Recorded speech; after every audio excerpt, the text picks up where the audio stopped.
Welcome, hello, and welcome everybody to Mystic Times. This is Rafa once again, and I'm here joined by my dear friend Emily Moyer, and we are once again going to talk about who knows what. We have some basic guidelines, some basic ideas that we wanted to explore, and I sent Emily a couple of ideas that have been around, floating in my mind, and that I've had some time to look into, but who knows what's gonna transpire in this new conversation with Emily. Once again, I'm super happy to talk to her. I'm super happy that people are finding these conversations interesting. You recently did what's it called, a live stream with or a premiere with the guys from FPV Angel, which is something that I found about through you, and I'm still like processing it, but it's very interesting. At least on some things, there's things that I don't know if I necessarily agree with or understand so far. But what I meant to say is that on that premiere, when I said hi, somebody else replied back and said that they liked our conversations here on my show. So that was a very, very moving moment. And yeah, and so how are you, Emily? I'm doing great. I'm doing great. That was Natasha. I think I remember. My mind takes I saw it too, and my mind takes pictures of every moment. So I think that was Natasha. So hi, Natasha, because she enjoys these shows.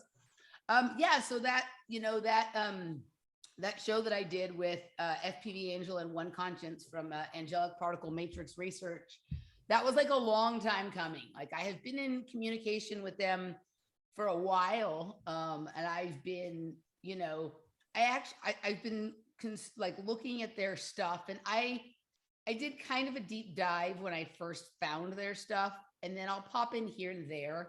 I haven't watched everything that they've done because for me, kind of where I'm at with my relationship with information right now is I just kind of need to take a little taste, and then like I seem to get like the whole meal, kind of like sort of like I'm very much like that, like homeopathy. And sometimes with their stuff, the more I pay attention to it, the harder it becomes for me to understand, as opposed to I need to pay a lot of attention to clarify it. It seemed to make instinctive sense to me pretty quickly. And then what I guess I've been using it as is some sort of structure or framework device to see how I can like make sense of it in my like immediate reality, right? And on a day-to-day basis, can I start building a story? It's kind of like when you have when you go to an art gallery, right? Like if you go in an art gallery, it's generally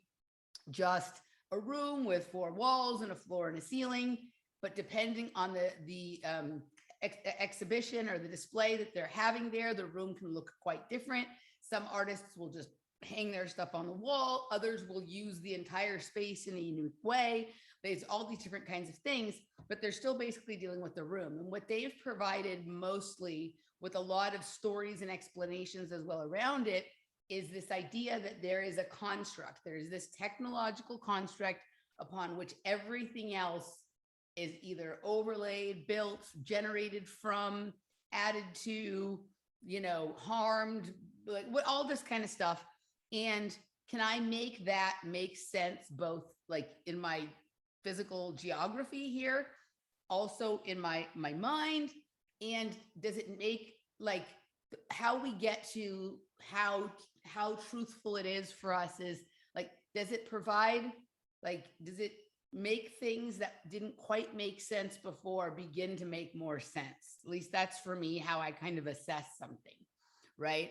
And so for me, I think that what they have, I don't know if one would say uncovered or described or modeled or made a better, like working, I'm not sure even to call what they've done exactly, has created something for me that suddenly starts to pull things into alignment in a way that makes more sense. They provided like new metaphors or new like analogies or ways of looking at things that kind of open the spectrum to not like fall in like a doctrinal thing with them, but to like look at our own intuitions, etc., through so another kind of lens, right? Yeah, and so and then there's sometimes okay, so I can make lots of my reality fit in. It's kind of like when you get like a bookshelf, right? The bookshelf that is the right one for you may be different than the bookshelf that is the right one for me, because you may want to put only books on there, and I may want to put books and like little figurines and crystals or something like that, and your books may be more just like texts, and mine may be art looking books, and so how you display them would be different. And so you might want one long and skinny, and I might want one short and wide, or whatever. And so how you begin to arrange the things that you have and that you want to put on the bookshelf will be different based on what that structure is, right? And so this sort of structure or framework device that they've provided has allowed me to arrange more of the pieces of my collection on it in a way that begins to make some kind of logical sense when sort of compared against like what I think of as like the reality of the life I've lived. And it doesn't mean that it makes perfect sense. It's just making sense in a different way than I thought reality was before. And it accommodates more things than any other version that I've heard or that I've done, taken, and applied to my life. And to me, I don't really care. There's probably some people who are not going to like me for saying this. I don't actually care if the earth is round or flat. I want the experiences that I'm having to make sense to me in a way that I feel like I can engage them and make the most of them, and really understand what it is that I'm living, what I can do with myself, my mind, my body, my, whatever the things that I do. Like, I'm looking for something to make my life meaningful in a way that it allows me to live a great story. And I don't know if I care if the earth is flat or round, or if I even care if things are like, entirely true or somewhat false or mostly I don't know. Like, this is my life. I want to enjoy it. I want other people to enjoy their lives and enjoy watching me enjoy my life. I want there to be this symphony of like cool shit, right? And whatever they've provided has allowed for me to sort of start riffing with sort of the music that other people or other things in my environment are laying down. And so I'm really appreciating the experience. When you start to assess such a big body of work, it's like reading the Bible and then saying, well, I would have written it this way, right? Because sometimes, I want to know the things that I care about and that I want to know might be different than the things they care about or they want to know. And I am a kind of person that infuses myself and my experience into all of the things that I describe and talk about. And they are more, sort of, I wouldn't say dispassionately, but trying to be really objective on a certain level in what they're describing. And so they maybe don't let their minds wander off as far as I let my mind wander off with it. But what they've described allows me to do that. So that's good enough, right? And I think that there's, more answers to be had than just that description of things. But for me, that is a living, working model that you can play with, not just something that you're being forced. And so I really appreciate their work. And I appreciate that there's a lot of them that work on it and they add to what the others have done, right? And it's this kind of continuously building body of work, right? So we finally got to record a show. And I recorded it about a week or a week and a half before I put it out. And then I listened to it as it was premiering with all of you. And I felt really good about it, right? Like I felt like there was no part of it that I would necessarily have changed or done differently. Sure, you could always be like, oh, well, I should have asked this or I should have asked that. But I was really happy with it. And I feel like people got from it what I was hoping that they would get from it. And it was a moment of reflection for me on my own growth in understanding information and being able to then explain it to people in a way that they can understand it.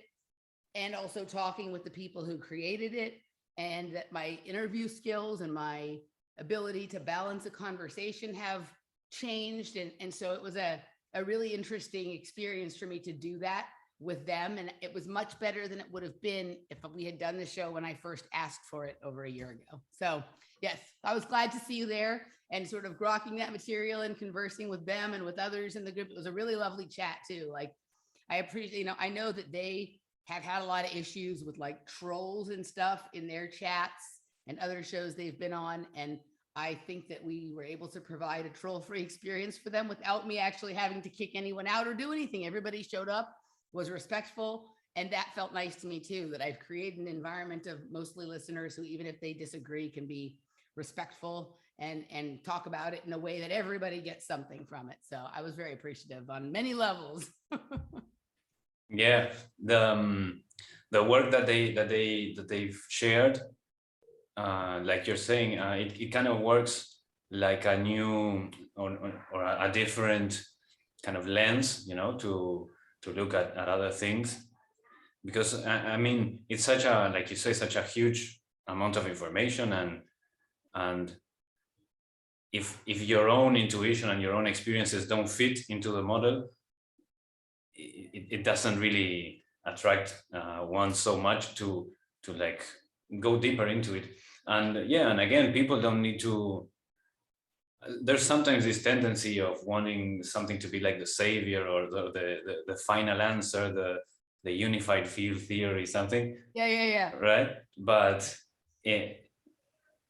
I love how people are allowing themselves to like, and you, for example, you're very big on this, to look at something and not be like completely 100% attached to the thing being absolutely right, but like taking different pieces from things and helping or using them to help your own understanding and to make sense of your own experience, kind of like you're saying, because it's important to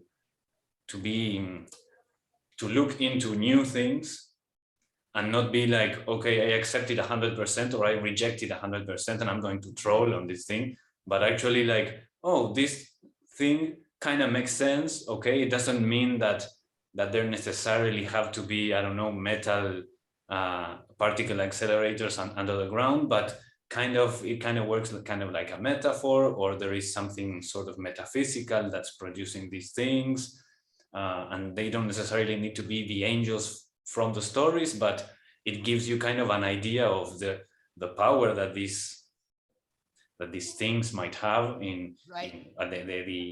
the influence that they might have on nature from being, you know, angels and particle accelerators. Is like a very interesting combination of concepts. I really like that.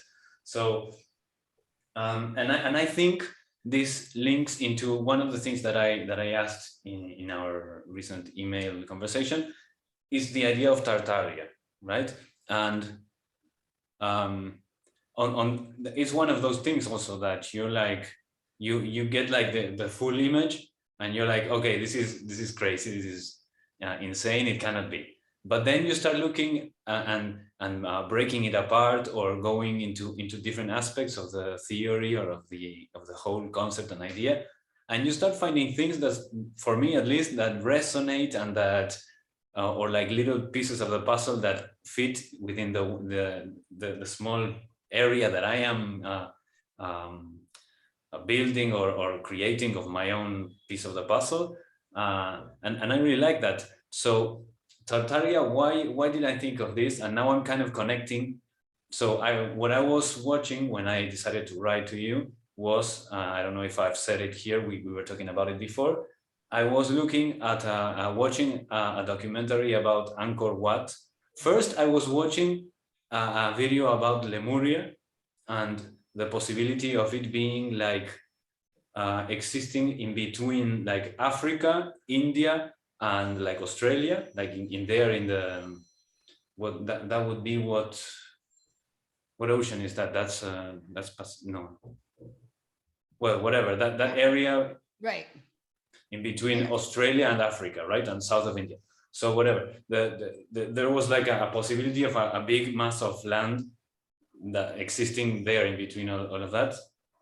And then something of Angkor Wat appeared, and I've always been interested in it, but never looked into it too much. So then I started watching the thing, and I was amazed. Let me just show some images for people. Angkor Wat. It's I think first they discovered it as a kind of temple in the 1860s, but slowly with time they started like removing the jungle, and they started seeing that it was actually like a very huge city, as far as I've understood, like over 1 million people could have lived there, supposedly from the 12th century. So I think that would be 1100, right? The year.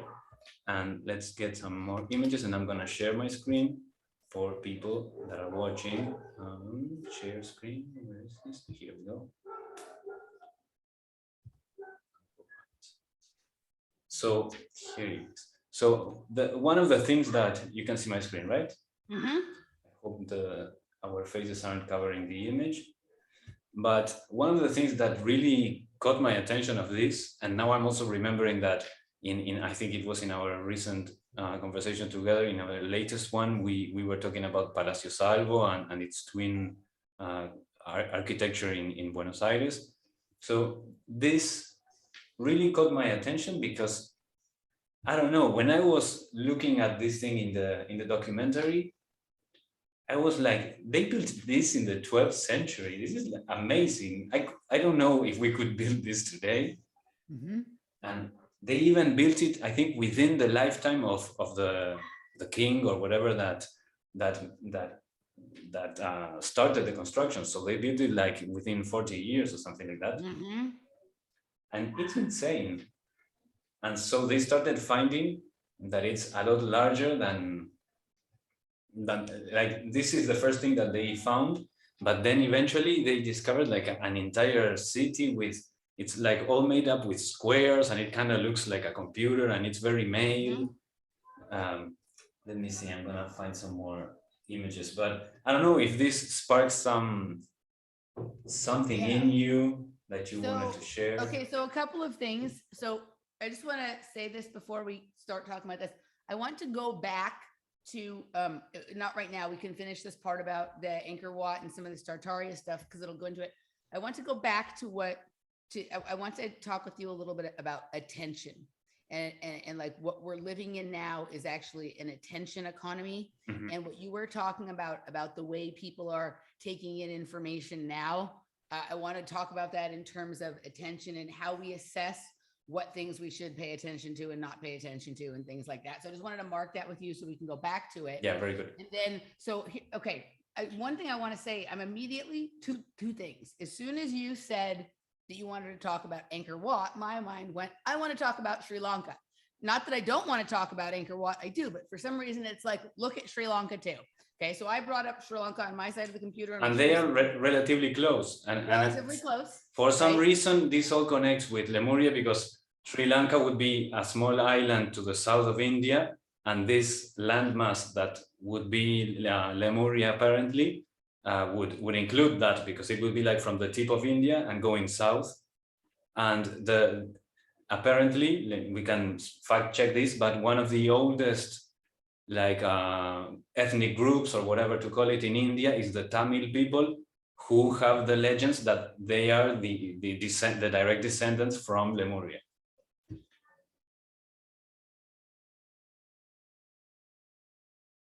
Wait, you're muted. I muted myself because somebody was just banging on my door and is vacuuming in the hallway. We have a new thing going on that every time I do a show now, maintenance comes and knocks or they're doing something right there. So this is the new reality I'm living in, which never happened before.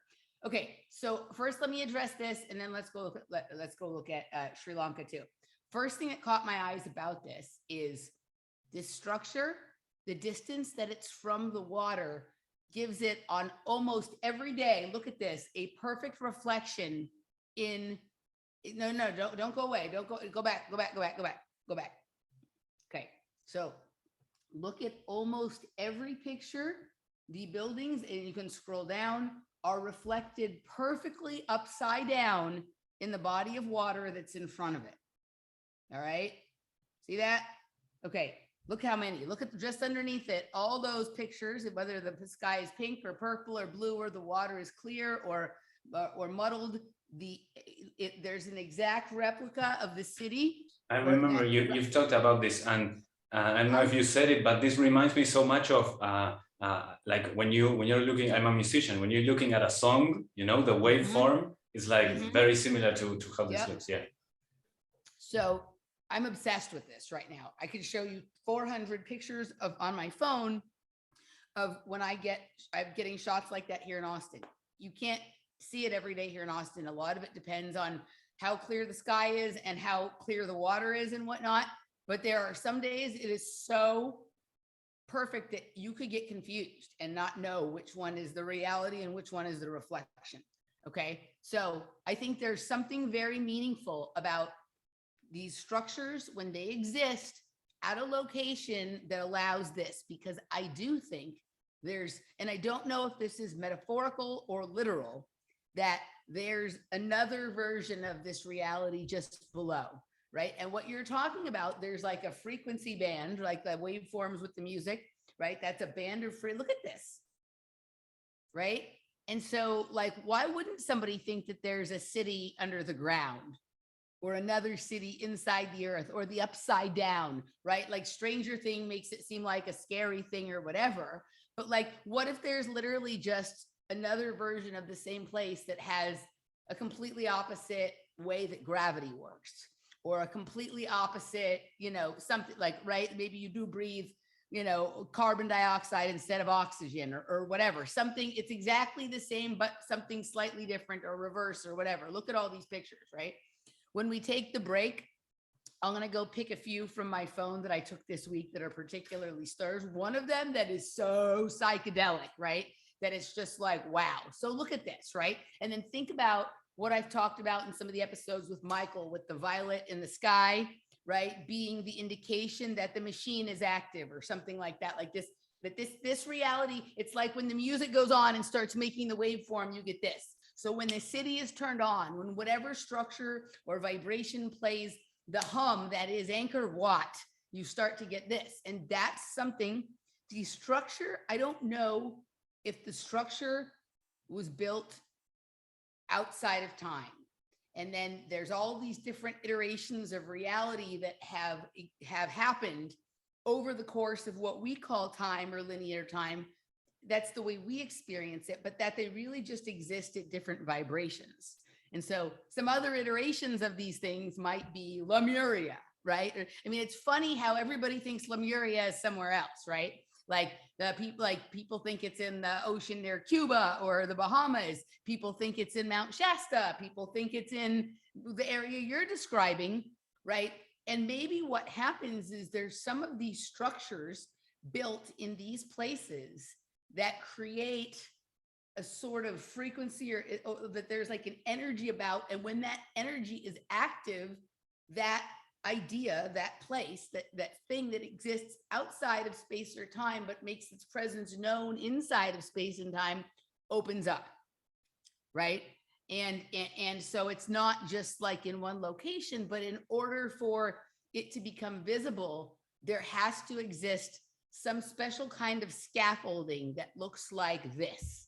And this is able to project a variety of realities off of it based on the way frequencies hit it, the way sound and light hit it and whatnot, right? So look how different it looks in the different pictures. Even one would think it's like, oh, it's the same building, but it's a different reality. It's a different planet. It's a different world. That's funny. An architect built the same thing in all these different places, right? Look how different it looks in each one. Sometimes it looks very tropical. Sometimes it looks like it's in like the forest, like you would, or where you would see in the mountains. Sometimes it looks like it's in outer space and whatnot, right? So like the structure itself being the thing which the reality is projected off of, it being a construct that can support a variety of different kinds of realities around it, right? And yeah, no, I think it's stunning. I'm very, very taken with all that reverse reflection and all that kind of stuff. The faces are interesting. If you look at Austin at night, right, when the lights are lit up, some of the buildings look like they have faces on them, right? And so you don't think that when you're driving around downtown during the day that like, oh, there's this character, there's that character. But when you're sitting across the lake and that shit's lit up at night, I'm like, God damn, there is Anubis, right? Like, what is he doing here? Right. So, but these ideas, like, you ever listen to Chris and Cherie Geo? Okay. So they'll talk about activating the pantheon, right? And the pantheon is like the group of like the various gods that are like archetypes, right? You know what? I actually, for no reason, I watch them like every now and then. Right. And for no particular reason, today I thought about them, and I actually thought, I don't know if Emily knows about these guys. And now you ask me about them. So I've known them for a long time. I've been listening to them on and off since like 2008. We're friends. I've been on their show several times. They've been on my shows and whatnot. And we go through, like, we won't talk for a long period of time, and then there'll be a lot of communication and then not. And again, I don't agree with them about everything, but they have brought forward a few ideas that are so like salient, so prescient, so salient, so like seems so dead on that it doesn't even matter the parts that I don't even agree about, right? And they will talk about activating the pantheon, right? And so people think of the pantheon as like these gods that existed in time or whatever. But what if it's really just archetypes that are related to certain biochemical states in our mind or firing of certain synapses, right? And so you look at something and there's a frequency, there's a sound and a light. And when your brain picks that up, it activates this god from the pantheon, right? And then I was seeing Anubis, right? Or whatever, or you're seeing this kind of thing that looks like something that's been presented to us in historical text says like, it looks like this or whatever. I think it's the certain energies that certain frequencies create. And then we see them and we think of that. And it does like what you were talking about with the FPV stuff.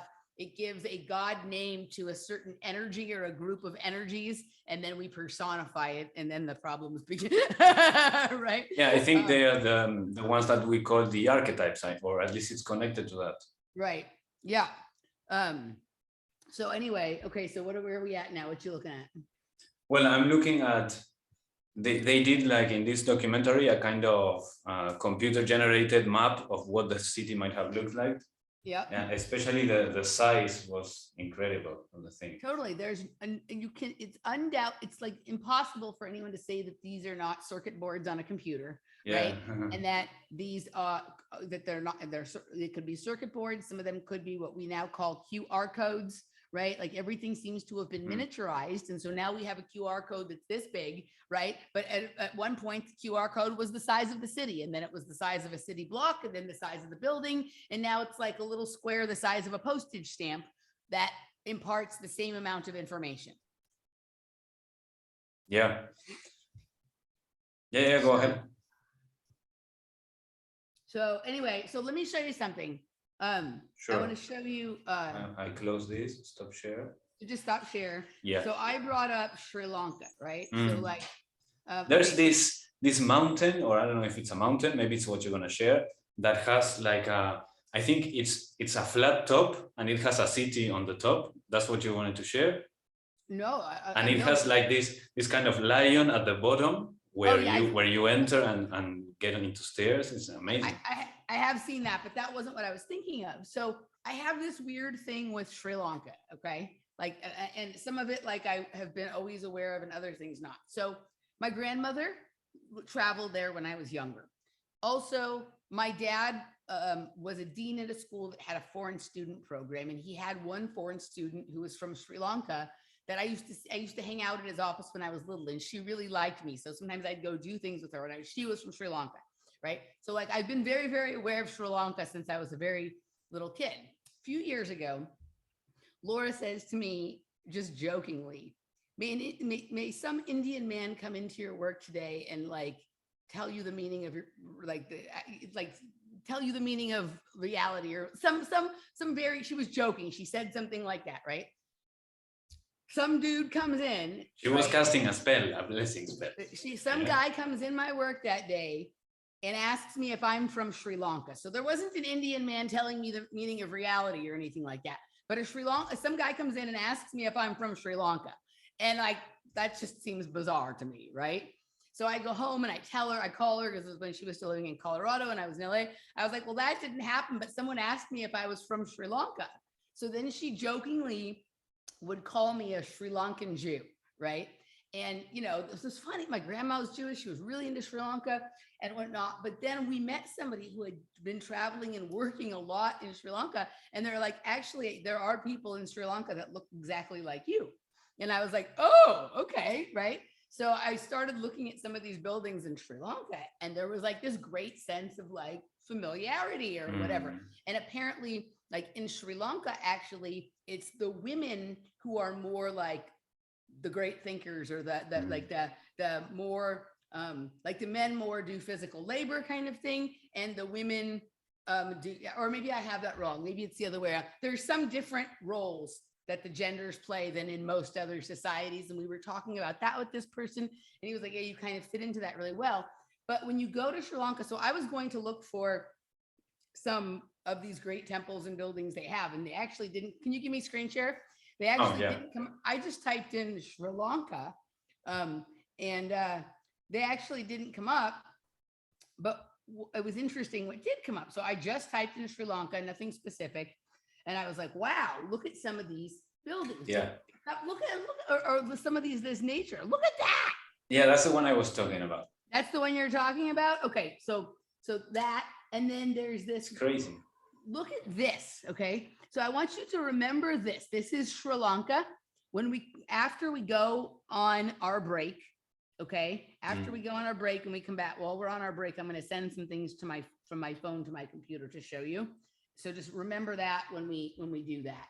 But I was looking for some particular, it's funny because when I went and looked up Sri Lanka now, I'm seeing like way different stuff than when I looked up Sri Lanka back when this happened to look at, right? So I'm not seeing the temples that I'm thinking of. That's not it. There was some really like interesting looking stuff that it's weird. Like, I don't even know if I'm in the same reality, because all I did before was type in Sri Lanka, and I saw way different stuff. Let me just go Sri Lanka temples.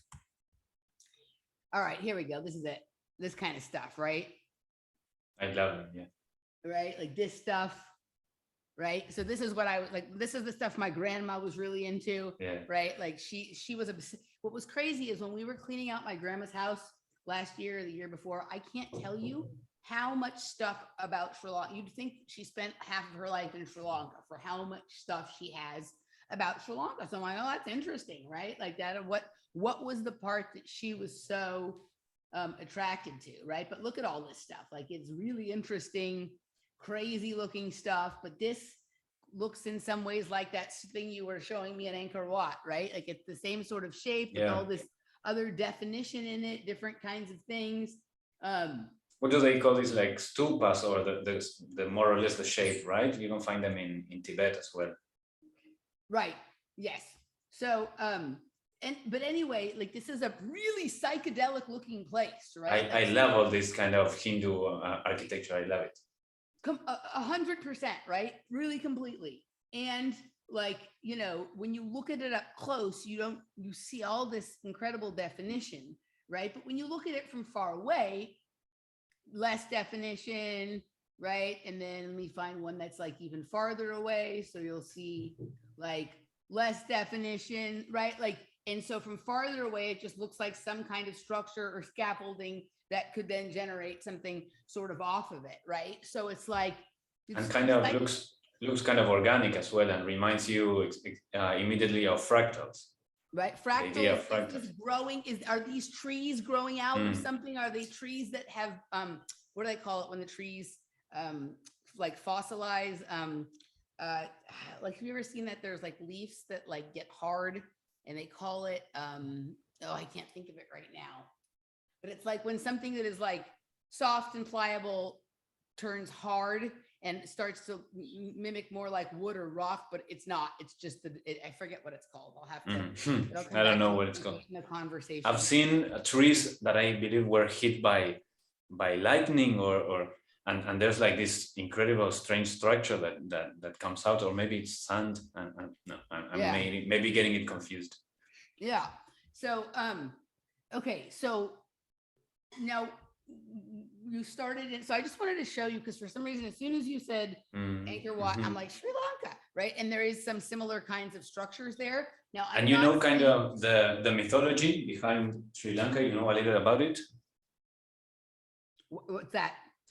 There's this story from Hinduism about Rama, the what's it called, the Ramayana.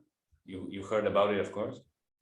No, maybe not. Oh, well, cool. Or maybe So, I have, but yeah, not called that way. there's So this like incarnation of Vishnu, like the sustainer god, the one that's connected with Krishna. So Vishnu, one of his incarnations is this prince called Rama, who his wife Sita is kidnapped by a demon, so an asura, who takes her to his palace or whatever, which is in the island of Sri Lanka, and Rama goes to the monkeys and gets this other god called Hanuman, he's like a mix between human and monkey, and he can like become a giant, and with one step he's already in the island and stuff like that. And they even talk about this kind of land bridge that the monkeys built to go from India to Sri Lanka in order to rescue Sita. And they found evidence of a bridge that is, I'll see if I can find it in a map while you're speaking next, and maybe then I can show it. It's a bridge that connects India with Sri Lanka, and it's amazing that they found and even evidence of how old this thing is, and that it appears to be kind of man-made. Okay, so this takes me to like what's a great point, right? Do we are we, when you find something like that, right?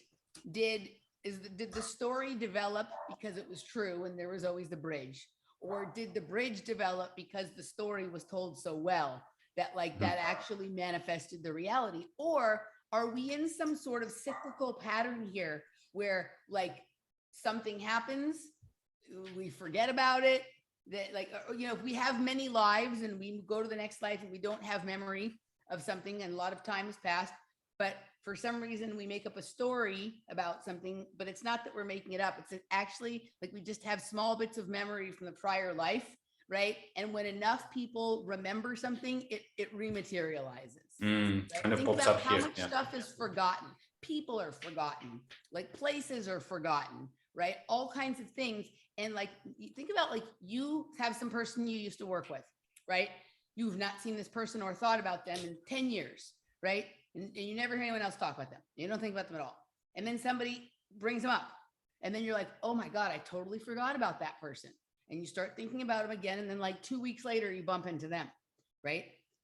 They were so gone. They didn't exist in your reality 2 weeks ago. And now you've thought about them so much. Did you bring them back? How does that actually, hold on a second, let me close it. Right? How does our memory conjure things up? Does our how convincingly we tell a story or talk about something, does that make it materialize, right?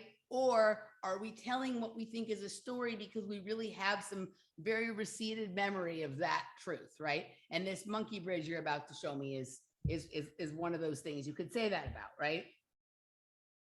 Yeah, and I have it. Let me just pop it here. So, okay, here you can see my screen, right? Yep. So we have the southern tip of India, and we have Sri Lanka at the southeast. And if we go closer, you can kind of start seeing that there's this very thin, this part that says Rameswaram, Dhanushkodi, and on the other side it says Manar Island. And then if you start going closer and closer, you start finding all these little connecting, small sort of island. I don't know what the name Looks for like it. When some kid will try and put rocks to cross the creek. Yeah, whatever, exactly. Right? Yeah. And they've even done a study of how it's built. I have heard of this before. Yes. They've studied how it's built, and it has layers of different kinds of, I don't know how to express it very well, but different kinds of rock or different kinds of materials that show a kind of a kind of intelligence that builds this, like other than just being a natural thing, you know. I think this is it. They call it Rama. There's a method to what's happening that is repeated, right? Right. Yeah. No, I get it. So let me show you something real fast. I want to show you. I just went and did also a. Should I stop share here? Yeah, stop share because I want to show you because it's interesting that we're sort of. So I went and looked up in Sri Lanka because we looked at that stuff, and for some reason, what is the similarity? What is the similarity? So I looked up Sri Lankan temples reflected in water because I wanted to see what we're dealing with, right? And so we have that same phenomenon here, right? Like of these temples, depending on clarity and positioning. Look at this one. Look how perfect. Look at that. Yeah. Right. And you think about when Michael, for example, will talk about the invisible college, right? Or something like that. Like, you know, what if something like this is the sign of where you might find something like that? Look at this one, right? Reflected perfectly underneath. Does this connect to the idea of ascended masters and stuff like that? I don't know if this connects to the idea of ascended masters, but I think this connects to the idea of hidden empires or secondary. Look at that, right? Secondary realities, right? Like, look at that. Okay, like that's not a super, like that water is not super clear, right?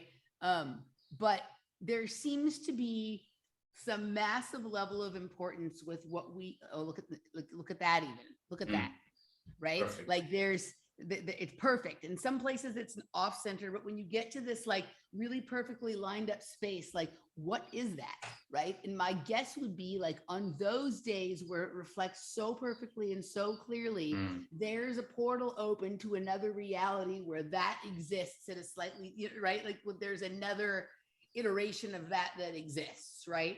And maybe anytime you approach one of those places, that's Lemuria or that's Atlantis or whatever, right? Because maybe that reflective one exists outside of time or outside of space in the way that we normally think about it. And the general ground level physics are not what's operating there. Look at that, right?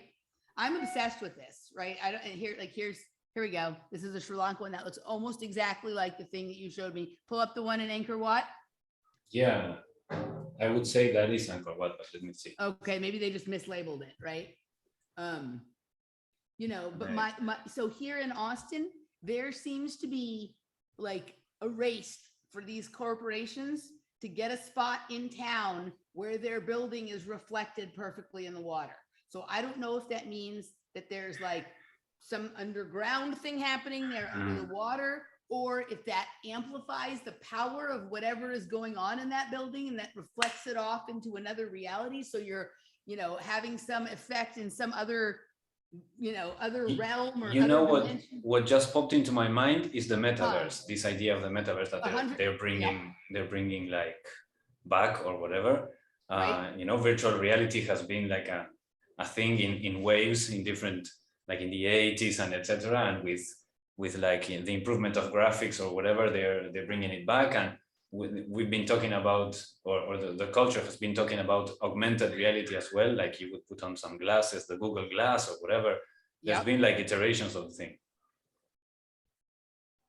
Yeah, no, I mean, I think it's like, this is not something that I'm not saying this didn't exist before I started paying attention to it, but my mind has been paying attention to this at a level like, I'm not going to say I never noticed anything about like this before, but I don't know if it's happening more because we're in some different energetic state. Our planet is, and so it's creating these effects more often, or what is happening. But like, look at some of this, right? Like on some of these, you almost can't tell which one is the original one. What if the world that we're living in, that we think is the real physical world, is the reflection of the other one? And it would make it the virtual reality, and that we're walking around in it, to your point about the metaverse, right? Okay, so yeah, and so many different traditions talking about the underworld, and we've got this kind of here in Spanish, there's this game that you play when you're a child. We call it like broken telephone or something like that, where you say one thing in somebody's ear and they repeat it and it degrades. So that kind of something like that may have happened. Yeah, and also there's like the rule of propaganda. If you tell a lie, if you tell a lie enough times, it becomes the truth. Well, the same thing could be about tales or stories. Like stories aren't lies per se, but they're not what we think of as reality. But if you tell a story enough times, it will become reality on a certain level, if for no other reason than someone will decide that they want to make a theme park that represents that story. So it actually does come to life in reality then, right? We literally speak things into existence, right? And I don't know if I said it, if I was clear, but what I mean about the broken telephone thing is like in the retellings of something that maybe we say the underworld and now we say hell. So it's like maybe in appearance they are very different, because one is like burning flame and the worst thing that could happen to you, and maybe in its origin it wasn't something that extreme, but it keeps some underlying themes, as in the thing that it's under this world and whatever.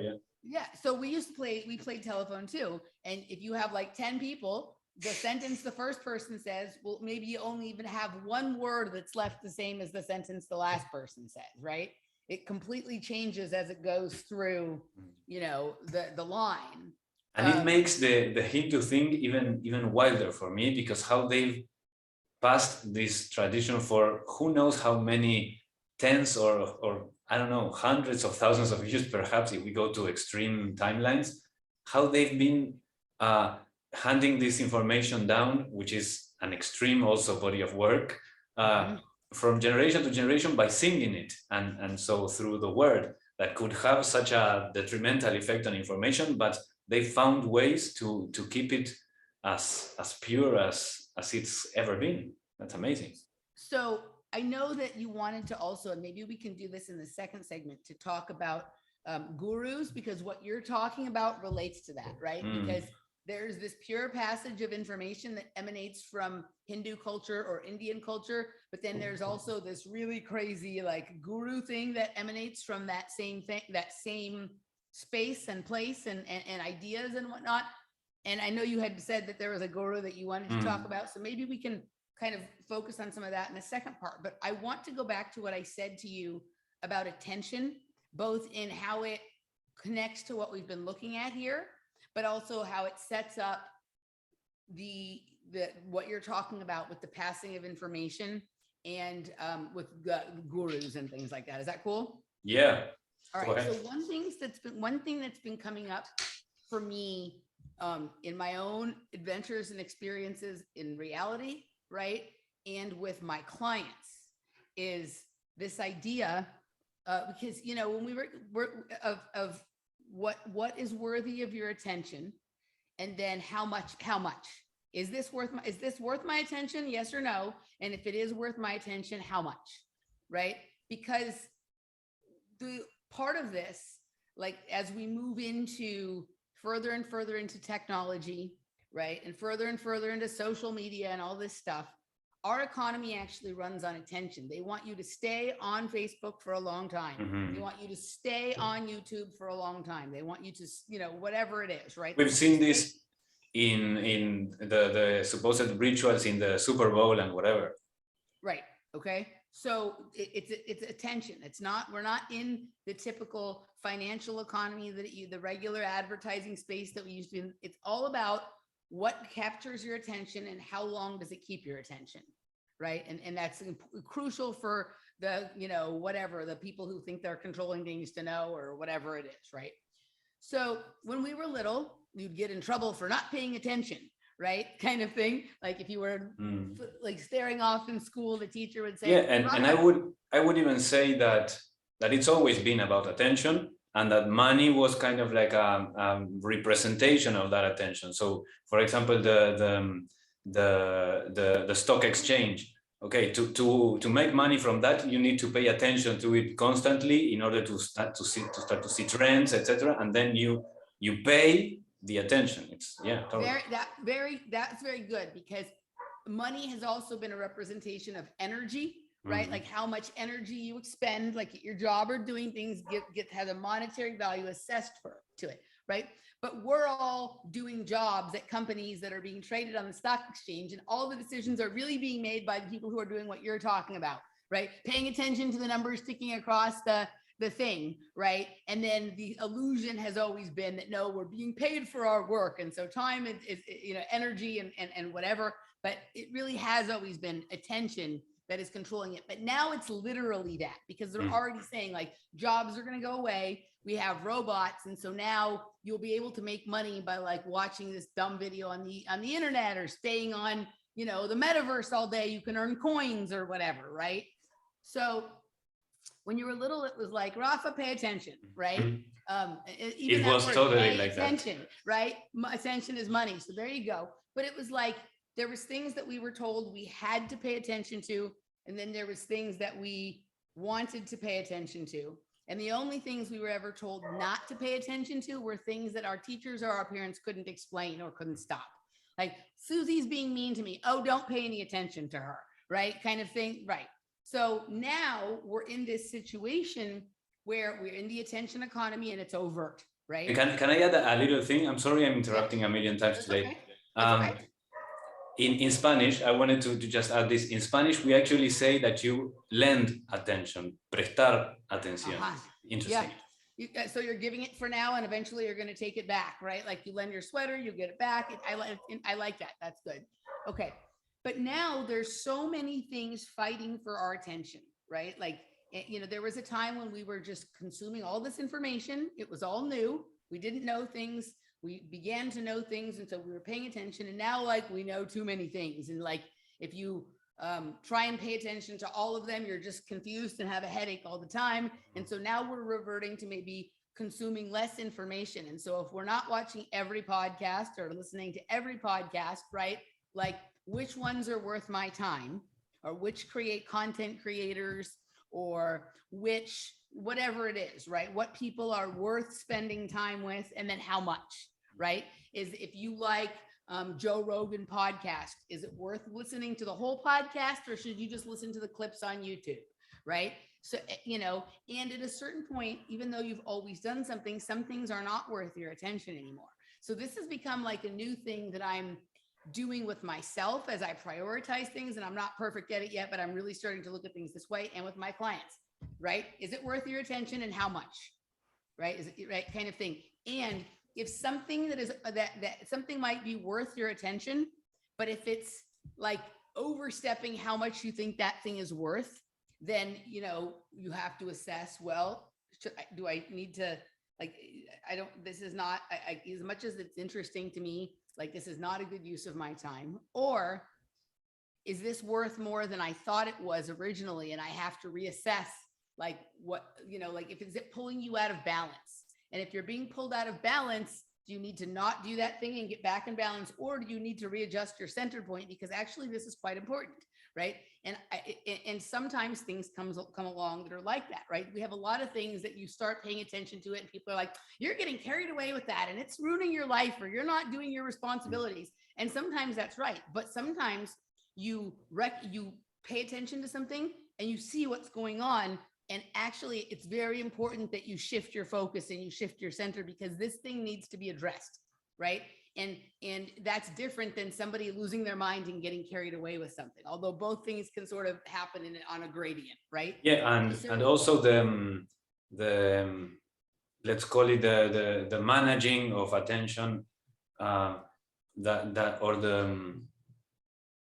me also the word the focus was very important. I remember in an LSD trip, suddenly this kind of realization, this was over 15 years ago, a realization of, wow, the focus of the attention is where it's at. It's the most important thing. I didn't know any way to like extract anything more than that, but that nugget of gnosis stayed with me forever. And the attention of people, many times, especially during this past couple of years, it's been so focused and overly focused on what I would say the root chakra, the basics of life, the being able to feed yourself, the fear, the knowing that you're safe, so that you don't have time to pay attention to any of the other higher aspects of life, and that's a trip also, because when you start focusing on the other aspects, there's also the risk, like I think you were mentioning, of forgetting to pay attention of to the basic, or to the more basic ones. Right. And people can get like completely lost in their minds, and this has been a very important balance for me as well. You know, I love like diving into investigation and watching videos and listening to this and listening to that, that I sometimes would lose myself so much in that. And for conspiracy minded people, or people who are very good at thought connecting, etc., it's important to always like come back home and in the body, and see, okay, how much of my time am I investing in this, and is it going to give back, or am I like not, because many times we don't want to feel we're feeling badly, we're feeling bad, or we're feeling we're going through a hard emotional time in life, so we like distract going up to the mind, and so sometimes the question is a very basic, like, okay, how is this information that I'm investigating, how is it helping my life, my physical life even? Right. Yeah, I mean, like how, like part of this is building up the ability to be really flexible, to be able to like stretch yourself out there without losing your balance, like being able to incorporate increasingly more and complex levels of information without losing like yourself. So that's part of it. And then the other is developing the discernment to know this is taking a lot of my attention, but there is something here that actually like my center needs to be shifted a little bit over. So I'm going to rearrange some things about my life so I can focus more attention on that. It needs to be really deliberate. You don't like, you know, like I think we have to start being more, some people are unwilling to do something that would really be a good thing for them to do, or beneficial or important for themselves or for the world, because they feel like, well, it'll take me away from being able to, you know, pay my mortgage or rent. But that's something that needs doing. Maybe that's the thing you actually came here for, right? And you're, you know, not wanting to be stretched out onto the branch that feels unstable. And you need to be very brave to you found a certain security and certain balance in the way you've kind of structured, or your life has been structured today, and suddenly you realize, oh, I should look into that, but how am I going to fall on my 2 feet, I think is the phrase. And an image that comes to me from the first part of what you were saying is like the astronaut, you know, when they have to like latch onto the ship to go to fix something outside of the ship, right? And they need to be sure that they can return to the main thing. Right. Yeah. Right. So you like, I mean, and this is kind of like in the landscape we're in right now, as far as information and not being clear on where one reality ends and another one begins, right? Having that conversation with yourself on a regular basis. And this can go for people, this can go for your job, this can go for, you know, information that you pay attention to, right? There's endless amounts of information out there. And the answer for each person in regard to any of these items is going to be a different answer, right? But I think that like we're at that phase right now where we have to be selective, we have to be discerning. Is this worth my attention? How much? Right? And what are the criteria you use to decide those things? You know, and I think this is the more frequently we ask ourselves this question, right, the better we're going to be at making these decisions on the fly, to where we're not even going to have to like so directly ask them. Just we're going to start developing a better intuition for yes or no, and not wasting so much time going down rabbit holes that lead to nowhere. Right? We should be really good at this by now. Yeah, the more you go into those things, and the more you ask that question, like you're saying, you start like recognizing the territory, in a way, the inner territory of, oh, when I've asked this question and the answer has been no, it's felt this way. When the answer is yes, it feels this other way. And slowly you start to get to know yourself better, and you realize, like you were saying, without even asking, this thread feels like I should pull on it a little. This one doesn't, even though it's kind of interesting. Maybe this is for later, or maybe just the very little that I get from a kind of a small glance, a very quick glance of the thing. Okay, I got enough info from that will help me with whatever is my path. Yeah, I mean, there was like, for example, what I did with that FPV stuff, the amount of Right. time that I spent listening to it altogether was much shorter than how much time I spent on looking at things related to 9/11 or MK Ultra or any of these kinds of things. But I've been able to take as much from it in you know, like for every, like whatever it's like. So let's say I watched FPV Angel for 10 hours. I was able to take enough information of it that I was able to make useful in my reality as I did from thousands of hours of research into that other stuff.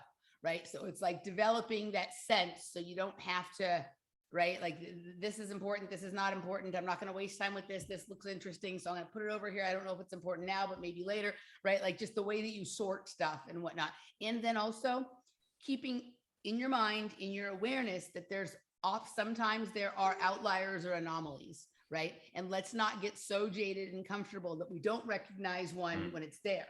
Like one of the things I remind myself all the time, because I've become quite jaded, and, you know, at a certain point, you're not getting hysterical every time they say the dollar is going to crash, or, you know, they're going to send you to the FEMA camps tomorrow. Don't let the fact that so many times they said it was going to happen and it didn't happen lead you to believe that it could never happen. So you have to balance those things. It's a little like the devil and the angel on the shoulder, right? Kind of thing. You know, what's the balance, right? And it's important. And I think, like, for now, right, and this is one of the things I like so much about, you know, you guys, you've heard me talk about, and I think I've even talked about with you, these guys out here who do like this slacklining, right? They walk on, it's like not like a tightrope, it's like loose, right? And they go out there over the water and they're doing it, and it's like, what the fuck? And there's one guy who like plays the violin when he does it, and then the next day he's out there in a dragon costume playing the violin, and another girl doing yoga. And this idea of how many things I can do at once without losing my balance, right? And if it's a thing you can continue doing without getting thrown off from the other things, then that actually fits into your reality. And if it's a thing that throws everything else off, right, maybe not for you or not right now, or if it is for you, you got to find a way to recenter quickly with that being your central focus, right? So, and part of the reason that I say that is because this stuff that you and I are talking about, like literally, I could stay out there all day taking pictures of the anomalous things that I see. And it's all interesting and it's fascinating and it's obviously worth my attention, but I have to put a limit on it, because like, I don't know that I'm ready to say, you know what, I'm giving up my day job, I'm giving up everything else I do to go explore where I can enter the reality of the upside down that's reflected in the water. You know, maybe at some point I will be there, but I have to put limits. And so, like, some days I allow myself to take a lot of pictures, and I'm going to show you some of them in the next part. And other days I'm like, nope, no pictures today. You're just supposed to run, right? Yeah, eventually the synchronicities become so much that you need to start like curating or really choosing which ones, which rabbit holes you're going to go down. Right. And think about it. Maybe these structures were the people who did that. Like, that was literally their whole purpose for everything they did was, I need to build a structure that when the sun hits it at this angle and the weather is like this, will have the most pristine, perfect reflection, right? And they were able to do that because they didn't have Facebook, they didn't have a job, they didn't have children, which is not surprising that the most fantastic structures are temples. And usually the people who lived and worked in temples were like kind of monks, right? Oftentimes they weren't doing all these other things with family and children or whatever. They were there for their spiritual practice and for, you know, like these ideas, right? And whether maybe not even monks, but you know, there's this idea of like the emperors and the kings in past eras being actually enlightened beings, or at least highly advanced spiritual practitioners who had, maybe they did have kids, but they would focus all of their energy and would have kids like having sex once, and then the rest of the year they didn't need to think about that. So all the esoteric energy that was being like kept within them could be focused on these kind of projects, like Angkor Wat in the 12th century. For me, it gave me like a totally new perspective of thinking, wow, the things that they built in those times, I can't believe it. Yeah, right. But their attention, maybe, and maybe I'm wrong, this could be a totally wrong assessment, Like they weren't distracted Mhm. by so much noise, right? I think like so. there wasn't Facebook. Mhm. There wasn't Instagram. They weren't checking their phone. Think about like how many, since you first had a cell phone, how many minutes you've lost just checking your phone. I'm not talking about when there's actually a call or actually you're sending or reading a text, but when you're just checking to see if anything has come through or checking if there's a new article on Zero Hedge or whatever it is, right? Yeah. You had back all the minutes you just checked your phone. Maybe you could build Angkor Wat. Right? Yeah, I think I have my phone over here, and I think I've actually unconsciously done it like 3 or 4 times during or maybe even more, when the screen lights up, you know, and you're just, I don't know, out of a kind of habit of curiosity, you look just to check if it's something important or whatever. Yeah. Like anything could be more important than what you are already doing, that you need something extra to tell you, okay, get distracted with this. Yeah, right. Or like the other things you pay attention to, how well do they resonate with that central thing you're already doing? And can you add that to the pile and does it fit in right? You know? So anywho. Yeah, I love this. So before we end this first hour, I wanna open and share. Let me see. I'm gonna first share to just give a kind of closure to the Sri Lanka bridge. Yeah. Here are some like I don't know what you call this, but cartoon monkey or people. Yeah, they look like monkeys and people they building their bridge. Building the bridge, yeah. And this is interesting also in how it connects to human genetics, you know, and the different the Cro-Magnon and I don't know the different like types of humans that there've been and that they are still discovering, and how they all were like. I think there's this article that talks that in the ancient past the world was more like the Lord of the Rings than we have ever thought.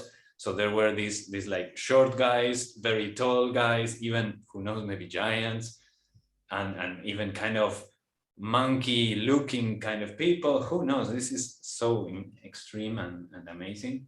You said before you'd done LSD and you had this thing with the focus, right? Like, you know, if you do LSD or mushrooms or something, when you're out in a certain kind of setting, like at a party with music or whatever, sometimes you'll look at someone who like 2 hours ago before you did this, they looked normal to you.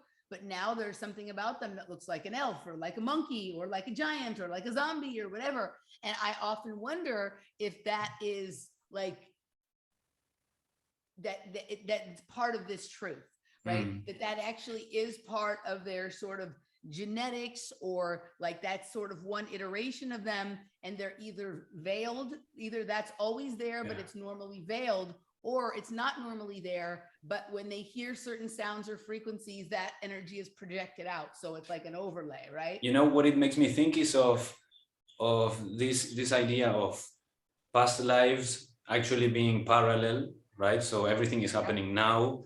And so maybe we could talk about your soul or something like that, was one of the monkeys. So, or it is one of the monkeys right now. So there is a kind of bleeding through of the two incarnations, perhaps through some kind of vibration, the sound of the music, also the expanded awareness under the influence, maybe something like that. I used to go to this party in Los Angeles called Animal Club, and I never talked to the guy about why he named it that, right? But sometimes when I would go there, like by the middle of the party, I felt like I was at the fucking zoo, right? Like everybody's sort of animal, like their spirit animal had come out, right? And I don't know if that was effective drugs people were taking, or the music, the sound, that vibration made that bleed through happen or whatever. But that was the Animal Club, right? Yeah, look at that. Wow. And he's a giant. And there's one where he's like carrying an island on his hand, which is very, very cool too. Okay, so this gave a kind of closure to that. And I wanna, before we finish, I wanna bring up this thing, kind of like a cliffhanger for the second half. All right. I want us to look a little bit at or try to fit this into what we were gonna talk in the second half. Okay. So they built this thing here. Okay, so the article is in Spanish, but basically, let me see if I have another picture thing. and I can even look for the thing in a map later. So, okay, so they built this thing, which is like, I don't know if you've ever seen a thing like it in your city. I've looked into it a little, so it apparently comes from a company that is in Portugal, that they are kind of building these like interactive, I don't know, kind of Wi-Fi stations or whatever for people to like get tourist information or stuff like that. But I don't know, when you look, when I saw it like driving near it, first of all, for me, this was like, okay, here there is this kind of antenna thing that they are connecting to something or transmitting some kind of frequency or vibration. And basically the articles, what they say is that this was built to like, so that you can plug your phone in and charge your battery. That's kind of the mainstream explanation for, or the cover story for the thing. So yeah, apparently they invested 7 million Uruguay pesos. We'll see the conversion later, maybe. But this is a very interesting thing that I also wanted to talk to you about, because I don't know, I think this is a kind of another important piece of the puzzle for our focus. So I'm going to stop this share, and I'm going to say thank you to everybody for joining us, for being for walking along the way with us. And we'll be continuing this conversation in the second part on Patreon. So you are welcome to join us there. You can contact me. There's links to contact me on Instagram if you maybe wanna check out the second hour for free if you're interested. I know, Emily, you do this kind of thing as well, and I think it's cool. I don't mean to like share things and be like, I'm not sharing this with you if you don't pay. But I'm like trying to evolve the podcast into something that can even help me make it even better and whatever. So yeah, I'm trying out different things, but I'm very interested more than anything in sharing all of these crazy things, because I think it's helpful for people, and it's, at the very least, it's entertaining and mind expanding. So yeah, thank you everybody then for being there. Thank you, Emily, for your time, and we'll see each other in a couple of minutes over at Patreon.